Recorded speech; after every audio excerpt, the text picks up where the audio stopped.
Hi everyone, welcome back to Education Vitamin. This is Gitanjali and here I am with one of the most requested videos, social movements. Again, I've covered this chapter in two parts. This is part one of the two videos. Second part में हम बाकी के topics cover करने वाले हैं. Let us quickly see कि इस chapter को कितने सारे parts में हम divide कर सकते हैं. So the first part is of course the intro. Second is features of a social movement कि सोशल मूवमेंट के अलग अलग फीचर्स क्या होते हैं. Then we are going to talk about sociology and social movements कि आखिर why do we study social movements in sociology, the different theories of social movements. Then the types of social movements, there are two basic ways of categorizing social movements, which is one of which is reformist, redemptive and revolutionary, and the other way is old and new. Then we talk about the different social movements in detail, starting with the ecological movement, then the class-based movements, which includes peasant and worker movements, caste-based movements, which include Dalit and backward class movements, the tribal movements, and the women's movement. तो ये video हो सकता है थोड़ा सा लंबा हो क्योंकि this chapter is pretty long. So make sure you listen to me patiently. आप ध्यान दें चीजों पे. And in this with this video you are going to cover all the major concepts of this chapter. अगर आप अभी तक आपने नहीं भी किया है तो भी आप बहुत अच्छे से प्रिपेयर कर पाओगे. All right, let's start with the chapter. So let's see कि social movements आखिर होती क्या है. It's a collective action. Collective action मतलब बहुत सारे लोग जब एक एक्शन मिलकर लेते हैं by a group of people with a shared or collective identity base. Identity. एक लोगों का ग्रुप, बहुत बड़ा ग्रुप, जब एक आइडेंटिटी जिसको वो शेयर करते हैं, वो आइडेंटिटी कुछ भी हो सकती है, वो क्लास बेस्ड हो सकती है, कास्ट बेस्ड हो सकती है, कुछ उनके अंदर कुछ कॉमन होता है जिसके बेस पे they come together and on a set of beliefs and opinions. उनके कुछ ओपिनियंस एंड बिलीव्स भी होते हैं जिसके बेसिस पे दे वांट टू चेंज और maintain some aspect of the social order. तो जो एग्जिस्टिंग कंडीशंस है या तो उसको वो चेंज करना चाहते हैं या फिर उसको वो मेंटेन रखना चाहते हैं स्टेटस को. सो ऐसे सिचुएशन में जब लोग एक साथ आते हैं, that is what we call a social movement. And social movements have shaped the world we live in. आज की डेट में जिन चीजों को हम फॉर ग्रांटेड लेते हैं, जैसे कि 8 hour work day, 9 to 5 job जिसे हम कहते हैं, equal pay for equal work, social security and pension to workers, and weekends off, right? Everyone looks forward to that Saturday and Sunday. ये सब चीजें ऐसी नहीं थी. This is the result of social movements that have been carried out by workers. तो जिन चीजों को हम फॉर ग्रांटेड लेते हैं, most of them have been given to us due to social movements. जैसे कि बॉक्स 8.1 बात करता है द राइट टू वोट की. Now again 8.1 is a grey coloured box, तो इंपॉर्टेंट है एग्जाम के लिए, इसको स्किप मत करना. जो राइट टू वोट है इसको हम फॉर ग्रांटेड लेते हैं. हम में से कई लोग तो वोट डालने जाते भी नहीं, right? And it is one of the foremost rights. हमारे कॉन्स्टिट्यूशन ने जो हमें डिफरेंट डिफरेंट राइट्स दिए हैं, उसमें right to vote is one of the most fundamental rights.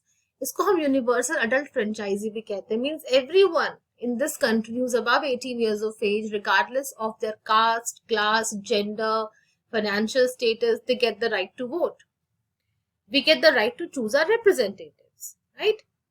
colonial rule के टाइम पे ऐसा नहीं था. colonial rule की अगर हम बात करें तो we had to submit to the authority of the British officers. India was a colony. Britain की बात करें तो खुद ब्रिटेन में जो है हर एक के पास राइट टू वोट नहीं था. सिर्फ जो प्रॉपर्टी ओनिंग मेन थे, नॉट इवन वुमेन, मेन में भी कौन, जिनके पास प्रॉपर्टी होती थी, सिर्फ उन लोगों के को जो है वोट डालने का राइट था. So this was a movement called Chartism for parliamentary representation. तो इन लोगों ने जो है एक सोशल मूवमेंट शुरू की इंग्लैंड में, जिसको हम कहते हैं चार्टिज्म. इसके थ्रू ये लोग डिमांड कर रहे थे कि आप जो है सबको वोटिंग राइट्स दीजिए. उनकी खुद की कंट्री में वोटिंग राइट्स नहीं थे. तो 1839 में about 1.25 million people sign this charter and they asked for universal male suffrage. मतलब आप सिर्फ प्रॉपर्टी ओनिंग मैन को क्यों राइट टू वोट दे रहे हो, आप सबको दो, right? Voting by ballot and the right to stand for elections, कि कोई भी इलेक्शन लड़ सकता है, कोई वोट हमें बैले के थ्रू डालने दो. एंड बैले वोटिंग जैसे आपको पता ही इंडिया में होता है, you get to choose your representative, you push one button and that's how you select your candidate. And they said कि आप हर एक को ये राइट दो, don't limit it to only the property owning man. 1842 में 3.2 million signatures this charter had gain, and in 1918 इतने साल लग गए, वर्ल्ड वॉर वन के बाद जो है voting rights were given to men over 21, मतलब 21 से बड़े जितने भी मेन थे एज में, they could vote now irrespective of anything. Women में भी अगर बात करें तो हर एक वुमेन को ये राइट नहीं मिला था, only married women, the ones who owned houses and the ones who were graduates and more than 30 years of age, सिर्फ इन लोगों को भी women में से right to vote मिला था, not everyone could get it. Suffragettes were the women activists, they said कि आप हर एक को यूनिफॉर्मली, जैसे आपने men को right to vote दिया है ऐसे ही आप women को क्यों नहीं देते हैं, and their movement was bitterly opposed and was violently crushed. तो ये जिस राइट को हम इतना फॉर ग्रांटेड लेते हैं, इतनी मुश्किलों से तो ये ब्रिटेन के लोगों को मिला था, हमें तो बहुत आसानी से, फिर भी the moment we got independent, पहले जो जनरल इलेक्शंस हुए थे, all of us, all the Indians irrespective of caste, creed, gender, they were given the right to vote. लेकिन ब्रिटेन जैसी अगर डेवलप्ड कंट्री की बात करें तो बहुत ग्रेजुअली राइट टू वोट लोगों को मिला था। And struggles of the past have made these possible. तो किसी भी, हम आज के टाइम में फैसिलिटी की बात करें, राइट्स की बात करें, तो उनको राइट्स बनाने के पीछे बहुत बड़े मूवमेंट्स, बहुत बड़े स्ट्रगल्स का जो है वो योगदान रहा है। जैसे कि 19th century social reform movements, जो सोसाइटी में उस वक्त हमने पढ़ा था, जितनी भी मैल प्रैक्टिसेस थी उनके अगेंस्ट रिफॉर्म मूवमेंट्स आई थी, जो कास्ट और जेंडर डिस्क्रिमिनेशन के अगेंस्ट जो स्ट्रगल्स थे। इंडिया की जो नेशनलिस्ट मूवमेंट थी, जिसने इंडिपेंडेंस जो है हमें दिला के, नॉट ओनली इन इंडिया बल्कि एशिया, अफ्रीका, अमेरिका, ये सब भी तो कॉलोनीज थी ब्रिटिश की, अलग अलग कंट्रीज की। यहाँ भी जो है कॉलोनियल रूल को एंड करने के लिए अलग अलग मूवमेंट्स आई। सोशलिस्ट मूवमेंट जो थी all over the world they took place, जैसे कि the civil rights movement. Civil rights movement कहाँ हुई थी? यूएस में हुई थी in the 1950s and 1960s, और इसने डिमांड किया था इक्वल राइट फॉर ब्लैक्स। इनके खिलाफ बहुत ज्यादा जो है पार्शियलिटी बायस किया जाता था, so this movement was started. And anti-apartheid struggle in Africa, South Africa.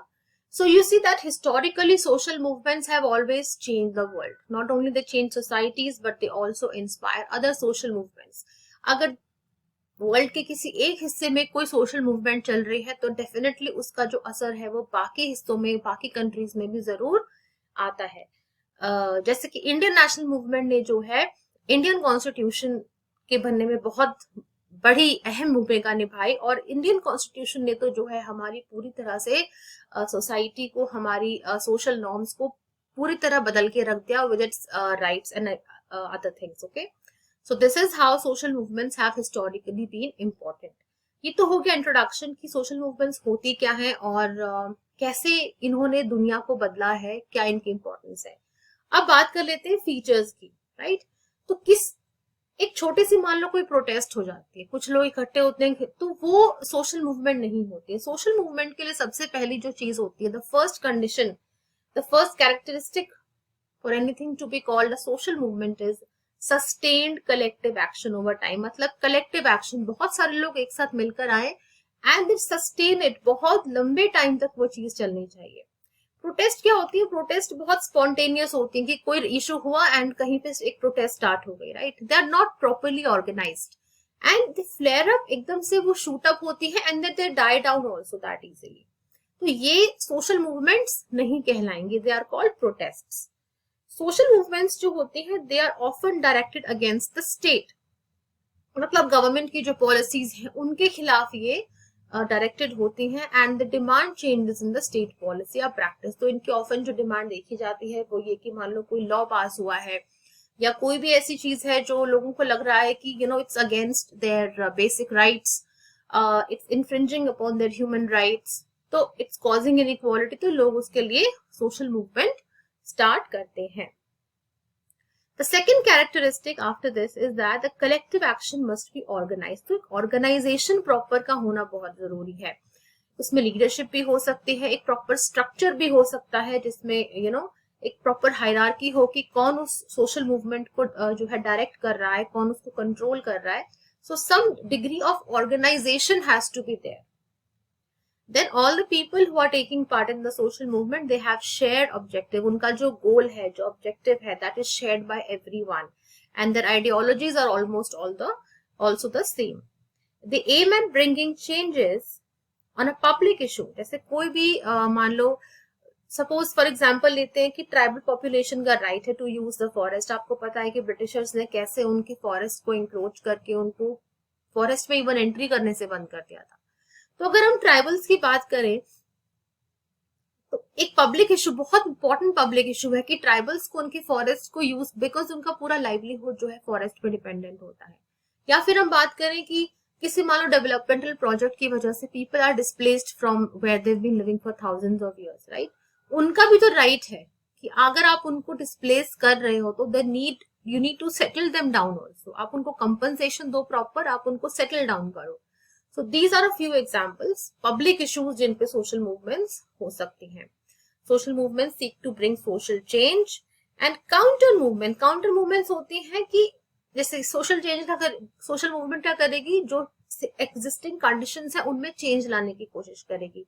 लेकिन जो counter movements हैं, जो इनको counter करती हैं, वो they will make sure कि स्टेटस को, मतलब जैसी सिचुएशन फिलहाल है, द प्रेजेंट सिचुएशन, स्टेटस को मतलब जैसी चीजें अभी चल रही हैं वैसी ही चलती रहे, there should not be any change in it. Example आप ले सकते हैं राजा राम मोहन रॉय का। He campaigned against sati and he form the Brahmo Samaj, right. But people who defended sati they form Dharma Sabha. So Dharma Sabha was a counter movement to sati, to the actions of Raja Ram Mohan Roy. And they petition, उन्होंने petition लिखा Britishers को कि जो आप जो है लेजिस्लेट मत कीजिए, सती को बैन मत कीजिए। सो आपको मैंने कुछ एग्जांपल्स यहाँ दिए हुए हैं जिसमें कि सोशल मूवमेंट्स और उनकी काउंटर मूवमेंट्स जो चली उनको रोकने के लिए। फॉर एग्जांपल अगर एजुकेशन ऑफ गर्ल्स की बात की गई तो लोगों ने कहा नहीं, ये मत अलाउ करो, it will be disasters for the society. Window remarriage की बात की गई तो लोगों ने उसको बॉयकॉट कर दिया। लो कास्ट बच्चों को अगर स्कूल्स में एनरोल कराया गया so upper caste children were withdrawn from schools. Peasant movements को सप्रेस कर दिया गया। दलित मूवमेंट्स को रिटेलिएट करा गया। अगर किसी ने बोला कि रिजर्वेशन को एक्सटेंड करो एजुकेशनल इंस्टीट्यूशंस पे, उसको अपोज किया गया। देखो कोई नहीं चाहता कि जो प्रेजेंट सिचुएशन है वो चेंज हो। बहुत लोग हैं जो जिनका इसमें बेनिफिट होता है, दे विल नेवर वांट कि जो सोशल स्ट्रक्चर फिलहाल है, उस सोशल ऑर्डर है, उसमें कोई चेंज आए। So they will counter these movements. It's not easy to change society as social movements go against the entrenched interest and values. अब जो लोग लोअर कास्ट का डिस्क्रिमिनेशन करते हैं, गर्ल्स को एजुकेशन देने के फेवर में नहीं है, उनका कुछ अपना इंटेंडेड उस पर इंटरेस्ट होता है। और जब कोई सोशल मूवमेंट आती है तो वो उस इंटरेस्ट के खिलाफ बात करती है, इसलिए ये लोग रिटेलिएट तो करेंगे ही करेंगे। So it's not easy. ऐसा नहीं कि रातों रात एक सोशल मूवमेंट आई और सोशल सोसाइटी को चेंज करके चली गई। It's not that easy to change society and the social order. Opposition तो होगा ही होगा। जिन लोगों का उसमें निहित स्वार्थ है, अपना एक वेस्टेड इंटरेस्ट है, वेस्टेड उनका सेल्फ इंटरेस्ट है, वो तो उसको अपोज करेंगे करेंगे। बट हैविंग सेड दैट, ऐसा नहीं है कि चेंजेस नहीं आते, चेंजेस डेफिनेटली आते हैं। अब फीचर्स की बात दोबारा कर लेते हैं। The next feature is that social activists hold meetings, they mobilise people around important issues. इससे क्या होता है कि उनकी जो shared they develop a shared understanding. जब वो लोगों को इकट्ठा करते हैं, उन पे बात करते हैं, तो उन सबकी जो अंडरस्टैंडिंग है वो एक शेयर्ड अंडरस्टैंडिंग होती है, शेयर्ड वैल्यूज एंड आइडियोलॉजीज होती हैं। एक कंसेंसस की फीलिंग होती है कि हाँ, we are all on the same page, हम लोग सब इस पॉइंट पे एग्री करते हैं कि कैसे हम इस चीज पे कलेक्टिवली काम करेंगे और इस मूवमेंट को आगे लेके जाएंगे। Then they can also chart out campaigns, they can lobby with the government, media, and they can also develop distinct modes of protest. For example, candlelight march हो सकता है, torch light procession हो सकते हैं, black cloth यूज करना। तो अपने अपने इनोवेटिव तरीके से भी वो लोग जो है प्रोटेस्ट कर सकते हैं। जैसे गांधी जी का एग्जाम्पल है तो उन्होंने बहुत ही नए तरीके से, नॉवल मतलब न्यू वेज उन्होंने निकाले अहिंसा एंड सत्याग्रह के। ही यूज चरखा and he use everyday mass consumption item जैसे क्लॉथ, सॉल्ट सत्याग्रह जब उन्होंने किया, सो ही सेड कि सॉल्ट बना के हम लोग ब्रिटिशर्स को अपना जो है रिटेलिएट करेंगे and transform them into symbols of resistance. Now let us see the difference between social change and social movement. Social change जो है it is continuous and ongoing, whereas social movements are directed towards a specific goal and when that goal is achieved they die down, right? Social change is the sum total of countless individual and collective actions. तो ये individual level पे भी हो सकता है, एक बहुत बड़े कलेक्टिव लेवल पे भी हो सकता है, जहाँ बहुत सारे लोग आके एक साथ they gather and they work towards a specific goal across time and space, right. तो इसका जो लेवल है वो बहुत बड़ा है, इसका जो स्केल है वो बहुत बड़ा है। Social movement is, you can say it's a part of social change. तो अगर इफ यू से कि सोशल मूवमेंट्स की वजह से सोशल चेंज आता है, तो it won't be a wrong statement, right.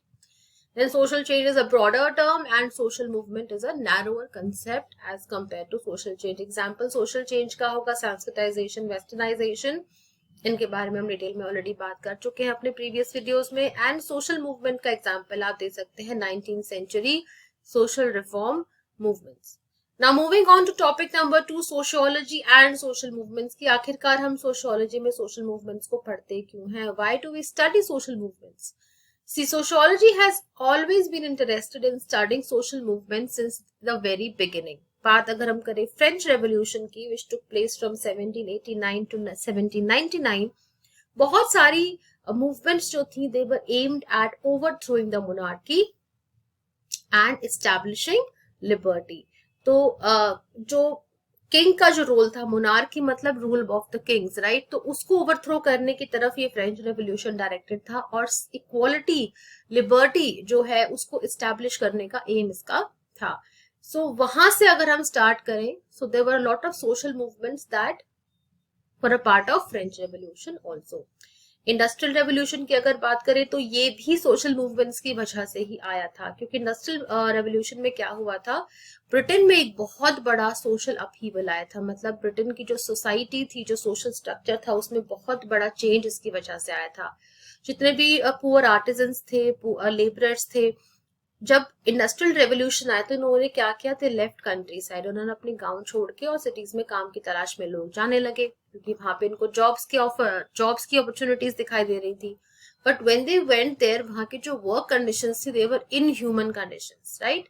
तो इन लोगों ने प्रोटेस्ट किया, फूड राइट्स हुए इंग्लैंड में, इसको सप्रेस किया गवर्नमेंट ने, and these protests were perceived as threats by the elite. अब जब इन लोगों ने प्रोटेस्ट किया, इन आर्टिजन्स और लेबरर्स ने, तो जो वहां के एलीट थे, जो रिच लोग थे, उनको लगा कि हमारी जो इस्टेब्लिश्ड एक अथॉरिटी है, ये उसको चैलेंज किया जा रहा है, it's a threat to that. और जो एस्टेब्लिश्ड ऑर्डर है कि हम अमीर ही रहे तुम गरीब ही रहो, ये जो सोशल ऑर्डर एस्टेब्लिश हो गया, इसको कोई खतरा ना हो, so they try to suppress their voices and this anxiety about maintaining social order, क्योंकि कोई नहीं चाहता, खासकर जो एलिट्स हैं वो तो बिल्कुल नहीं चाहते कि सोशल ऑर्डर कभी भी चेंज हो। This is reflected in the work of amyl Durkheim, a very eminent sociologist of that time. He gave importance to maintenance of social order. He said कि social order को हमें maintain करके रखना चाहिए, क्योंकि उससे सोशल इंटीग्रेशन होती है, हमें उसको चैलेंज नहीं करना चाहिए। तो इन एलिट्स की आवाज को कहीं ना कहीं एमाइल डर्कहाइम के काम में जो है देखा गया। And he talked about various concepts like division of labor, forms of religious life, suicide, इन सब टॉपिक्स पे एमाइल डर्कहाइम ने बात की। स्कॉलर्स जो कार्ल मार्क्स से इन्फ्लुएंस थे, they talked about on the other hand about wall and collective action. historians like E.P. Thompson, they said that crowd and mob, they were not anarchic hooligans, मतलब ये लोग जो है anarchy नहीं फैलाते, but they had moral economy, मतलब अगर कोई अपनी आवाज उठा रहा है तो they have their own understanding of right and wrong, उन्हें पता है कि क्या सही है क्या गलत है। and poor people in urban areas, they had good reasons for protesting। तो अगर कोई प्रोटेस्ट कर रहा है तो दैट मीन्स उसके पास एक बहुत बड़ा रीजन है प्रोटेस्ट करने का, उनके पास और कोई तरीका नहीं है अपने एंगर को जो है एक्सप्रेस करने का। तो ये जो थे Karl Marx, CP Thompson, they were against the previous notion जो एमाइल डर्कहाइम ने बोला कि सोशल ऑर्डर को तो भाई एस्टैब्लिश्ड रहने दो, उसको चेंज मत करो। उन्होंने बोला कि नहीं, अगर किसी को फील होगा, किसी के पास बहुत बड़ा रीजन होता है, तभी वो लोग अपनी आवाज उठाते हैं, बिना बात कोई प्रोटेस्ट नहीं करता, बिना बात कोई सोशल मूवमेंट नहीं होती है। After this, let's now talk about theories of social movements. Now there are two ways in which there are two main different theories into which we can divide it. पहली है theory of relative deprivation and the second one is resource mobilization theory. तो ये दो major theories है इसके अंदर जो हमें study करनी है।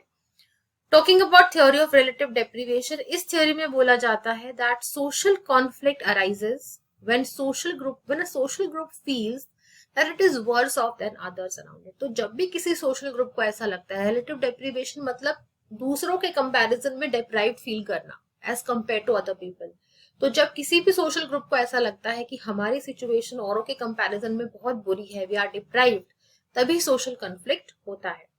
Such conflict is likely to result in successful collective protest. और जब ऐसा conflict arise होता है तो उससे क्या होता है, successful collective, लोग एक साथ आते हैं और protest करते हैं.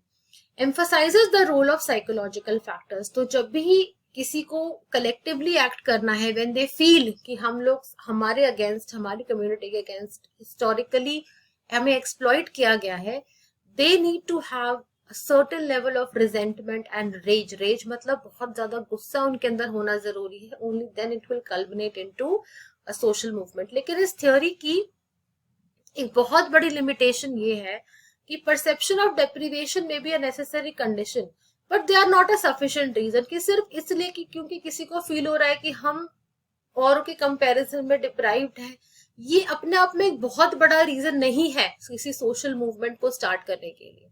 क्योंकि बहुत सारे ऐसे लोग हैं जिनको लाइफ में कभी ना कभी डिप्राइव्ड फील होता है, right? It does but it doesn't result in a social movement every time. Okay, there is no automatic causal relationship, मतलब ऐसा नहीं कि अगर किसी को फील होगा कि हम डिप्राइव्ड है तो ऑटोमेटिकली एक सोशल मूवमेंट स्टार्ट हो जाएगा. इनके बीच में कोई कॉजल रिलेशनशिप नहीं है. Shared ideology, strategy, leadership, organisation, इन चीजों की भी आपको जरूरत पड़ती है. जब तक आप एक सेम आइडियोलॉजी को शेयर नहीं करेंगे या आपके पास एक स्ट्रैटेजी नहीं होगी कि आप एग्जैक्टली उस मूवमेंट को आगे कैरी फॉरवर्ड कैसे करने वाले हैं, आपके पास एक एबल लीडरशिप नहीं होगी, आप ऑर्गेनाइज नहीं है, तो आप सोशल मूवमेंट को नहीं कैरी आउट कर पाएंगे. इसके बाद मैनकर ऑल्सन की बुक है the logic of collective action. इन्होंने आर्ग्यू किया है कि सोशल मूवमेंट जो है is an aggregation of rational individual actors pursuing their self interest. कि भाई सोशल मूवमेंट जो है उसमें जितने भी लोग पार्ट लेते हैं उनका अपना अपना सेल्फ इंटरेस्ट होता है कुछ ना कुछ उसमें, और किसी को भी अगर एक सोशल मूवमेंट ज्वाइन करनी होगी तो वो ऐसा तभी करेंगे जब उनको उससे कोई बेनिफिट मिलेगा. बिना बात के कोई सोशल मूवमेंट को ज्वाइन नहीं करता है. सो ऑल्सन की जो थ्योरी है it is based on rational utility maximising, कि इंसान जो होता है, इंडिविजुअल होता है, वो रैशनल होता है, उसको पता होता है क्या सही है क्या गलत है, and they want to fully utilise things to the maximum. ठीक है, सो बिना बात कोई सोशल मूवमेंट्स को जो है ज्वाइन नहीं करता. तो ये इस थ्योरी की लिमिटेशंस और क्रिटिसिज्म्स है. Moving on to the resource mobilisation theory by McCarthy and Zald. Resource mobilisation मतलब आपके पास जो रिसोर्सेज हैं उनको यूटिलाइज करवाना. सो इन लोगों ने क्या किया, ऑल्सन के अजम्पशन को रिजेक्ट कर दिया. ऑल्सन ने क्या बोला कि कोई भी इंसान तभी सोशल मूवमेंट को ज्वाइन करेगा जब उसका कोई बेनिफिट होगा. तो इन्होंने उसके अजम्पशन को रिजेक्ट कर दिया. Okay, instead what they said was कि सोशल मूवमेंट की सक्सेस डिपेंड करती है कि आप अपने रिसोर्सेज को, आपके अब किसी मूवमेंट के पास क्या रिसोर्सेज होंगे, उसकी लीडरशिप होगी, उसकी ऑर्गेनाइजेशनल कैपेसिटी होगी, कम्युनिकेशन स्किल्स कितनी अच्छी हैं लोगों की और लीडर्स की, और आप उनको किस तरह यूज कर पाएंगे एक पॉलिटिकल स्ट्रक्चर के अंदर जो एस्टैब्लिश पॉलिटिकल स्ट्रक्चर है, आप कितने अच्छे से उस लीडरशिप को, उस ऑर्गेनाइजेशन को यूज कर सकते हो, उस इन रिसोर्सेज को आप कितने अच्छी तरह से यूज कर सकते हो, दैट विल डिटर्मिन कि कोई सोशल मूवमेंट स्टार्ट होती है या वो सक्सेसफुल होती है कि नहीं होती है. So it's based on the resources. लेकिन इसका एक बहुत बड़ा क्रिटिसिज्म ये था कि एक सोशल मूवमेंट जो है लिमिटेड नहीं होती है अपने एग्जिस्टिंग रिसोर्सेज से. रादर जब एक सोशल मूवमेंट स्टार्ट होती है तो अपने खुद के रिसोर्सेज जो है क्रिएट करती जाती है, like new symbols and new identities. अगर ऐसा ही होता तो जो बेचारे गरीब लोगों की मूवमेंट है वो तो कभी स्टार्ट ही नहीं हो पाती, राइट? पुअर पीपल्स मूवमेंट, इनके पास कोई रिसोर्सेज नहीं थे. तो resources are never a constraint. That's a big criticism of this theory. Even with limited residual resources, a movement can generate resources through the process of struggle. अभी छोटा सा paragraph यहाँ दिया हुआ है इसके बाद, which talks about कि social conflict doesn't always mean collective action. Just because conflict हो रहा है इसका ये मतलब नहीं कि collective action होगा ही होगा.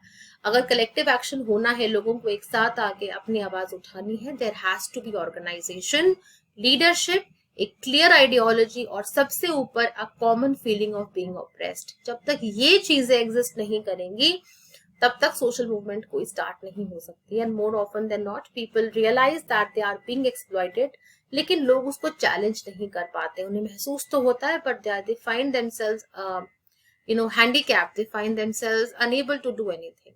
जेम्स स्कॉट अपनी book Weapons of the Weak में कहते हैं, he shows that how the peasants and laborers in Malaysia they protested by being deliberately slow. तो कई बार नए नए तरीके लोग निकालते हैं प्रोटेस्ट करने के लिए, क्योंकि अपनी वो आवाज, उनको पता है कि अगर आवाज उठाएंगे तो उनकी आवाज को दबा दिया जाएगा।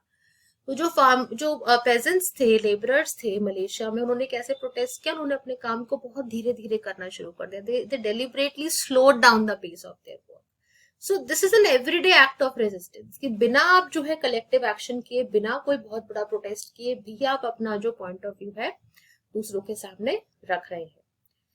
Then the next topic is types of social movements. Now types of social movements में जो है there are two ways of classifying social movements. पहला है into reformist, redemptive and revolutionary, और दूसरा तरीका है into old and new. अगर हम redemptive या transformatory की बात करें तो redemption का मतलब change लेके आना, transformation लेके आना।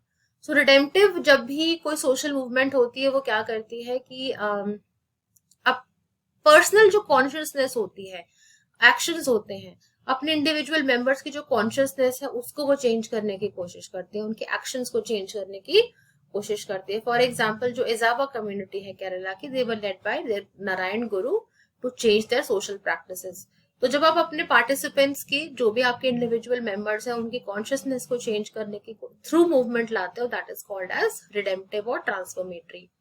Second type is reformist. Reformist का मतलब है कंप्लीट रिफॉर्म। तो जो भी एग्जिस्टिंग सोशल और पॉलिटिकल अरेंजमेंट है, आप उनको रिफॉर्म करने की कोशिश करते हो थ्रू ग्रेजुअल इंक्रीमेंटल स्टेप्स। धीरे धीरे आप उन कंडीशंस को चेंज करने की कोशिश करते हो। जैसे कि 1960s की मूवमेंट थी फॉर द रीऑर्गेनाइज इंडिया, के इंडियन स्टेट्स को जो है 1960 में रीऑर्गेनाइज किया गया था on the basis of language, right.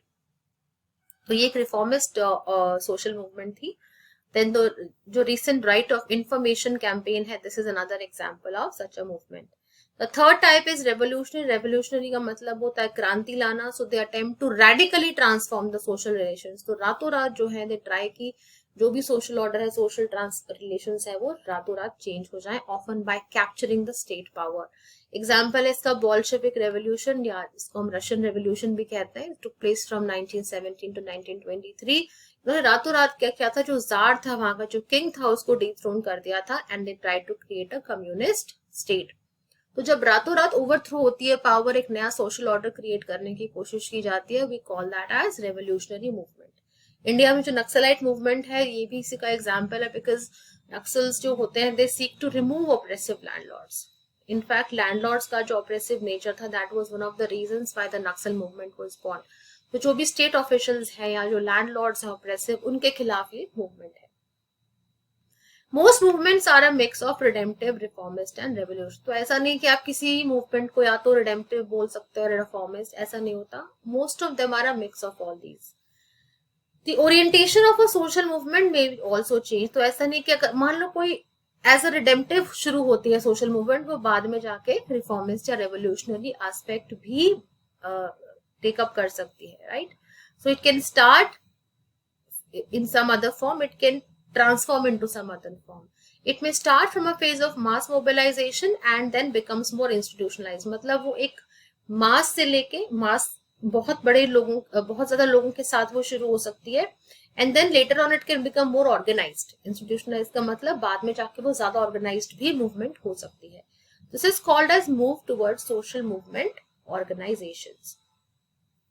तो सोशल मूवमेंट को आप कैसे परसीव करते हैं, क्लासिफाई करते हैं, वो इंटरप्रिटेशन के ऊपर भी होता है। क्योंकि देखो 1857 में जो हमारी फर्स्ट वॉर ऑफ इंडिपेंडेंस हुई थी, पहला जो अटेम्प्ट था इंडियंस का ब्रिटिश रूल को एंड करने का, उसको ब्रिटिशर्स कहते हैं रिबेलियन या म्यूटिनी। अब आप किसी चीज को जब म्यूटिनी बोलेंगे, इसका मतलब ये है कि ब्रिटिश रूल लेजिटिमेट है, आप उसके खिलाफ जो है उसको डिफाई कर रहे हो। लेकिन हमारे जो इंडियन नेशनलिस्ट थे उसको बोलते थे India's first war of independence, मतलब it challenges the legitimacy of the British rule. तो how you name a social movement also determines कि उसकी role और importance क्या होती है। अब बात कर लेते हैं the other classification which is old and new social movements की। तो ओल्ड सोशल मूवमेंट्स जो थी वो थी क्लास बेस्ड या based on national liberation struggles. 20th century की जो क्लास बेस्ड मूवमेंट्स थी they usually belong to the working class और द पेजेंट मूवमेंट्स। और एक क्लास बेस्ड मूवमेंट्स क्या करती थी, they used to unite classes to fight for their rights, right. जो एंटी कॉलोनियल मूवमेंट्स थी दे यूनाइटेड पीपल, जो नेशनलिस्ट मूवमेंट थी हमारी they united people into national liberation struggle. So both of these types come under the old movements. Workers movements की अगर बात करें तो they were directed against capitalism. Europe में जो था international communist movement was going on and formation of communist and socialist states across the world it led to. For example Soviet Union, China, Cuba, इन सब states की formation इसी communist movement की वजह से हो पाई and it also led to the reform of capitalism. Creation of welfare states का creation हुआ जिसमें जो है वर्कर्स के राइट को प्रोटेक्ट किया जाता था, यूनिवर्सल एजुकेशन प्रोवाइड की जाती थी, हेल्थ केयर और सोशल सिक्योरिटी। तो ये वेलफेयर स्टेट्स जो थे वेस्टर्न यूरोप में बने and they were partly due to the political pressure जो कि ये कम्युनिस्ट और सोशलिस्ट मूवमेंट्स ने क्रिएट किया था। इसके अलावा अगर लिबरेशन स्ट्रगल्स की बात करें तो they were directed against colonialism and against rule by a foreign power and also against the dominance of a foreign capital. तो ये जो सोशल मूवमेंट्स थी इन्होंने साइमल्टेनियसली कैपिटलिज्म और कॉलोनियलिज्म दोनों को टारगेट किया because these two processes are interlinked. ये हम पहले भी पढ़ चुके हैं।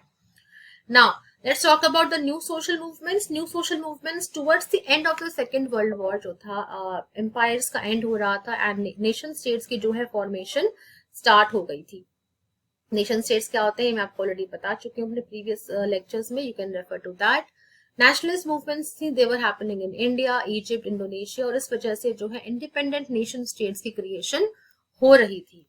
तो जो न्यू सोशल मूवमेंट्स की टाइमलाइन है वो है somewhere between 1960s to 1970s। For example Vietnam war के टाइम पे ये यूएस और कम्युनिस्ट गुरिल्लास के बीच में थी। This movement took place during that time. एक एंटी वॉर मूवमेंट, इस वॉर के अगेंस्ट एक एंटी वॉर मूवमेंट जो थी वो यूरोप और पेरिस में स्टार्ट हो गई थी। तो इसको हम स्टूडेंट्स मूवमेंट भी कहते हैं क्योंकि बहुत सारे स्टूडेंट्स को प्रेशराइज किया जा रहा था कि वो जाके वियतनाम में फाइट करें। So these students then joined this anti-war movement and it became very huge after that. इसके बाद civil rights movement भी जो थी ये भी new movements में आती है। This was led by Martin Luther King. Black Power movement which was led by Malcolm X. And the women's movement जिसने भी इस टाइम पे काफी strength gain की। Now ये जो members थे new social movements के they shared a class identity. इनके पास एक shared class identity होती थी as students, women, blacks और environmentalists. तो ये आपस में एक दूसरे के साथ एक प्रॉपर क्लास कि हम इस क्लास को बिलोंग करते हैं, ऐसी identity these people use to share. अब इनके डिफरेंस की बात कर लें कि आखिर न्यू और ओल्ड में फर्क क्या है। तो सबसे पहला जो फर्क है वो है अलग अलग हिस्टोरिकल कंटेक्स्ट का।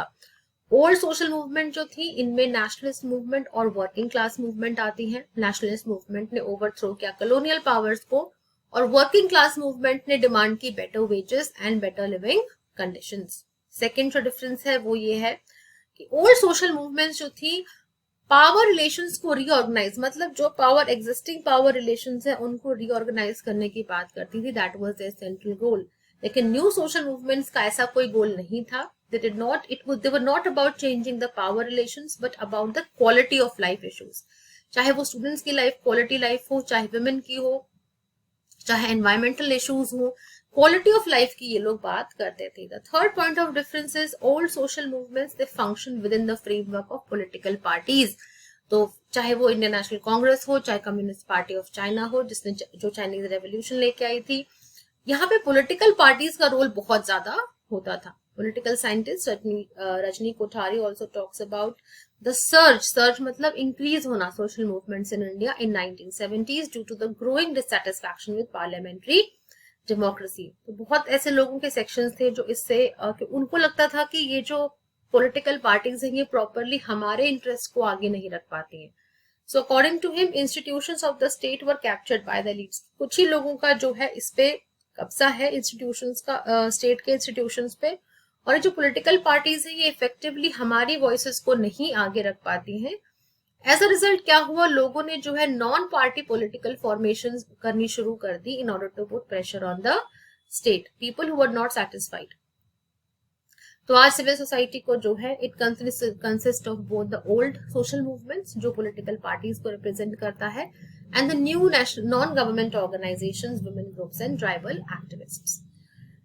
एक और डिफरेंस की बात करें तो जो काफी सारी सोशल मूवमेंट्स है, न्यू सोशल मूवमेंट्स है, they are more international in scope. तो ग्लोबलाइजेशन ने आपको पता ही है हर चीज को रीशेप किया, चाहे एग्रीकल्चर हो, चाहे कल्चर हो, चाहे मीडिया हो। Environment, health risk, risk of nuclear warfare, global है ये सब नेचर में, they are not confined to any particular country. तो हम ये कंक्लूड कर सकते हैं कि जो ओल्ड और न्यू सोशल मूवमेंट्स हैं, they are working together.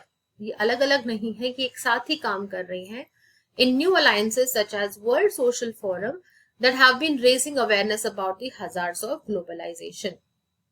Now the question is, can we apply the distinction between old and new to Indian context? देखो Indian context बहुत ही यूनिक है, तो ये जो डिस्टिंक्शन हमने पढ़ा, क्या इसको हम अप्लाई कर सकते हैं इंडियन कंटेक्स्ट में? देखो इंडिया का आपको पता है बहुत सारे सोशल मूवमेंट्स इंडिया ने एक्सपीरियंस किए हैं, चाहे वुमेन की हो, दलित्स की हो, आदिवासी की हो, पेजेंट्स की हो, वगैरह वगैरह।